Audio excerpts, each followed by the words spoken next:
Казакстандын мектептеринде жана колледждеринде Нооруз майрамына арналган республикалык челлендж өттү. Иш-чара күн менен түндүн теңелишине карата уюштурулду. Астанада бир учурда 127 миң окуучу казактын белгилүү композиторлорунун Балбыраун, Адай, Сары Арка сыяктуу күүлөрүн аткарды.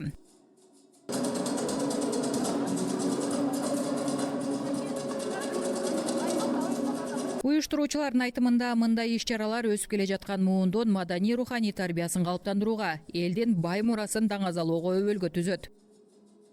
Казакты казак кылатын әрине улуттук аспаптар. Казакты казак кылган албетте улуттук аспаптар, домбура, кобуз. Жалпы казак эли үчүн домбуранын ролу өзгөчө. Курмангазы Таттымбет Даулеткерейден калган казактын кара домбурасына ар бир адам суктанышы керек. Башкача айтканда, ар бир адам кичинекей балдардан баштап ойношу керек. Чет өлкөгө барса да, ар бир бала домбура чертип жатса, казак экенибизди билдирет.